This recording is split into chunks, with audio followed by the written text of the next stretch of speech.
ಈಗ ನಮ್ಮಲ್ಲಿ ಹಿರಿಯ ಸದಸ್ಯ ನಮ್ಮನ್ನು ಅಗಲಿದ್ದಾರೆ. ಈಗ ಅಭಿಚರಿ ಸಂತಾಪ ಸೂಚನೆ.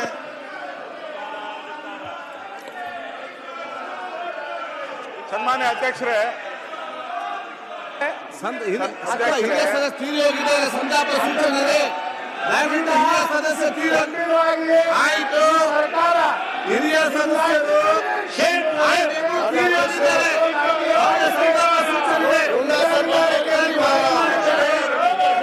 ಸಂತಾಪ ಸೂಚನೆ ಇದೆ. ಜಯಣ್ಣ ಮತ್ತು ಆರ್ ನಾರಾಯಣ ಅವರು ಮತ್ತು ಆರ್ ನಾರಾಯಣ ಅವರು ತೀರಿ ಹೋದ ಸಾರನ್ನ ಸಂತಾಪ ಸೂಚನೆ ಬಿಜೆಪಿ ಅವರು ಎಲ್ಲ ಸದಸ್ಯ ಅರ್ಥ ಮಾಡಿಕೊಳ್ಳಿ. ನಾವು ನೀವು ಯಾವ ಅಲ್ಲ, ನಾವು ನೀವು ಯಾವ ನಾಳೆ ನಾವು ಆಲೋಚನೆ ಮಾಡಿ ನಿಮ್ಮ ಸಂತಾಪ ಬಂದಾಗ ಮತ್ತೆ ಇಲ್ಲಿ ಯಾರು ಮಾತ್ರ ಏನಾಗುತ್ತೆ ವಿಚಾರ. ಇವತ್ತು ವಿರೋಧ ಪಕ್ಷ ಸಂತಾಪ ಸೂಚನೆ ಮಾಡಬಾರ್ದು. ಅಷ್ಟೊಂದು ಸ್ವಲ್ಪ ಗೌರವ ಕೊಡೋದು ಕೆಲಸ ಮಾಡಿ. ಮತ್ತೆ ಬೊಬ್ಬೆ ಹೋಗ್ಬೇಡಿ. ಯಾಕಂದ್ರೆ ಒಂದು ಅರ್ಥ ಮಾಡಿಕೊಳ್ಬೇಕು. ಹಿರಿಯ ಸದಸ್ಯರು ನಿಮ್ಮಾಗೆ ಇಲ್ಲಿ ಬಂದು ಕೂತ್ಕೊಂಡಾಗೆ ನಿಮ್ಮಾಗೆ ಇಲ್ಲಿ ಬಂದು ಕೂತ್ಕೊಂಡವರು ನಮ್ಮನ್ನು ಸೇವೆ ಮಾಡಿ ನಮ್ಮನ್ನು ಅಗಲಿ ಹೋಗಿದ್ದಾರೆ. ಅವರ ಬಗ್ಗೆ ಒಂದು ಎರಡು ಮಾತು ಹೇಳಿ ಸಂತಾಪ ಸೂಚನೆ ಮಾಡಿ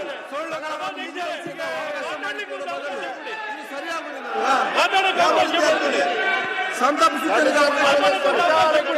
ಸೂಚನೆ ಆಯ್ತು. ಸಂತಾಪ ನೋಡಿ, ಸಂತಾಪ ಸೂಚನೆ ಅವಕಾಶ ಮಾಡಿಕೊಡಿ. ಹಿರಿಯ ಸಚಿವರಾಗಿರುವಂತಹ ಮಾಜಿ ಸದಸ್ಯರಾಗಿರುವಂತಹ ಆರ್ ನಾರಾಯಣ ಅವರು ಮತ್ತು ಜಯಣ್ಣ ಎಸ್ ಅವರು ಇವತ್ತು ತೀರಿ ಹೋಗಿದ್ದಾರೆ. ದಯವಿಟ್ಟು ಎಲ್ಲರೂ ಕೂಡ ಸಹಕರಿಸಿ. ನೋಡಿ, ನಿಮ್ಮ ಉತ್ಸಾಹ ಮತ್ತು ಇದು ನನಗೆ ಅರ್ಥ ಆಗ್ತದೆ. ಒಂದು ಉತ್ಸಾಹ ಅಲ್ಲ ನೋವು, ಉತ್ಸಾಹ ಅಲ್ಲ ನೋವು, ನಿಮ್ಮ ನೋವು ಉತ್ಸಾಹ ನನಗೆ ಅರ್ಥ. ನಾನು ಹೇಳಿದಷ್ಟೇ. ಆ ನೋವಿಗೆ ಕಾರಣ ಯಾರು? ಆಯ್ತು, ಇಲ್ಲಿಗ ಆ ನೋವಿಗೆ ಬಿಜೆಪಿ ಕಾರಣ. ಇಲ್ಲಿ ನಮ್ಮ ಅತ್ಯಂತ ಹಿರಿಯ ನೋವಿಗೆ ಬಿಜೆಪಿ ಕೈಗೊಂಡಂತ ನಿರ್ಣಯ ಕಾರಣ. ಇಬ್ಬರು ಸದಸ್ಯರು ನಮ್ಮಾಗೆ ಮತ್ತು ನಿಮ್ಮಾಗೆ ಇಲ್ಲಿ ನಮ್ಗಿಂತ ಹಿಂದೆ ಇಲ್ಲಿ ಬಂದು ಸದಸ್ಯರಾಗಿ ಬಂದು ಜನಸೇವೆ ಮಾಡಿ ಶಾಸಕರಾಗಿ ಇಂಥ ಎಲ್ಲ ಅಧಿವೇಶನ ಭಾಗವಹಿಸಿದ ಇಬ್ಬರು ನಮ್ಮನ್ನು ಇವತ್ತು ಅಗಲಿದ್ದಾರೆ.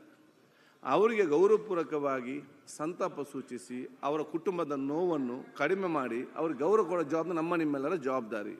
ಆದರೆ ತಾವೆಲ್ಲ ಸಹಕಾರ ಕೊಡಬೇಕಂತ ಹೇಳಲಿಕ್ಕೆ ನಾನು ಇವತ್ತು ಬಯಸ್ತೇನೆ. ವಿಧಾನಸಭೆಯ ಮಾಜಿ ಸದಸ್ಯರಾಗಿದ್ದ ಶ್ರೀ ಆರ್ ನಾರಾಯಣ್ ಮತ್ತು ಶ್ರೀ ಜಯಣ್ಣ ಎಸ್ ಅವರುಗಳು ನಿಧನ ಹೊಂದಿರುವುದನ್ನು ಈ ಸದನಕ್ಕೆ ಅತ್ಯಂತ ವಿಷಾದದಿಂದ ತಿಳಿಯಬಯಸುತ್ತೇನೆ.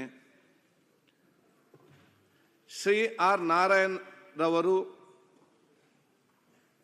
ದಿನಾಂಕ 7 ಜುಲೈ 1943ರಂದು ತುಮಕೂರಿನಲ್ಲಿ ಜನಿಸಿದರು. BSc ಹಾಗೂ ಕಾನೂನು ಪದವೀಧರರಾಗಿದ್ದ ಶ್ರೀಯುತರು ವೃತ್ತಿಯಲ್ಲಿ ವಕೀಲರಾಗಿದ್ದರು. ಕ್ರೀಡೆ ಹಾಗೂ ವಿದ್ಯಾಸಂಸ್ಥೆಗಳಲ್ಲಿ ಸೇವೆ ಸಲ್ಲಿಸಿದ ಅವರು ಬೆಳಗಾವಿ ವಿಧಾನಸಭಾ ಕ್ಷೇತ್ರದಿಂದ ಪ್ರಪ್ರಥಮ ಬಾರಿಗೆ 9ನೇ ವಿಧಾನಸಭೆಯನ್ನು ಪ್ರವೇಶಿಸಿದರು. ನಂತರ 10ನೇ ಹಾಗೂ 11ನೇ ವಿಧಾನಸಭೆಗೆ ಪುನರಾಯ್ಕೆಗೊಂಡಿದ್ದರು. ಹಿರಿಯ ರಾಜಕಾರಣಿ ಶ್ರೀ ಆರ್ ನಾರಾಯಣ್ ರವರು ದಿನಾಂಕ 12/12/2024ರಂದು ಮುಂಜಾನೆ ನಿಧನ ಹೊಂದಿರುತ್ತಾರೆ. ಜಯಣ್ಣ ಎಸ್ ಶ್ರೀ ಜಯಣ್ಣ ಎಸ್ ಅವರು ದಿನಾಂಕ 9/9/1951ರಂದು ಕೊಳ್ಳೇಗಾಲದಲ್ಲಿ ಜನಿಸಿದರು.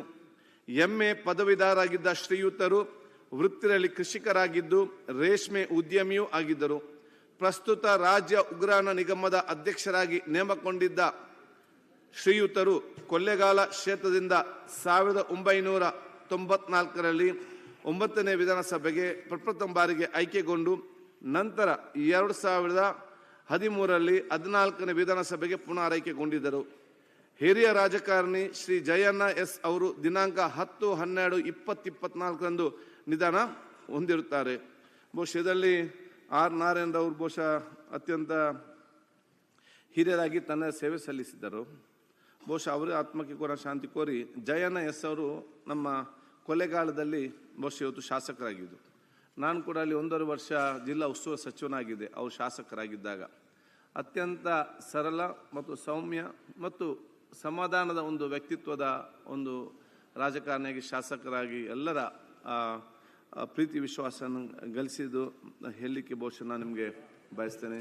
ಅವರ ಆತ್ಮಕ್ಕೂ ಕೂಡ ಶಾಂತಿ, ಅವರ ಆತ್ಮಕ್ಕೆ ಶಾಂತಿ ಕೋರಿ, ಅವರ ಕುಟುಂಬಸ್ಥರಿಗೆ, ಅವರ ಅಭಿಮಾನಿ ವರ್ಗದವರಿಗೆ ಅವರ ನೋವನ್ನು, ಅವರ ಅಗಲಿಕೆ ನೋವು ಅಂತ ಶಕ್ತಿ ಪರಮ ಕೊಡಲಿ ಹೇಳಿಕೊಂಡು ಬಹುಶಃ ನಾನು ಉಪಮುಖ್ಯಮಂತ್ರಿ ಮಾಡಲಿಕ್ಕೆ ಹೇಳ್ತೇನೆ.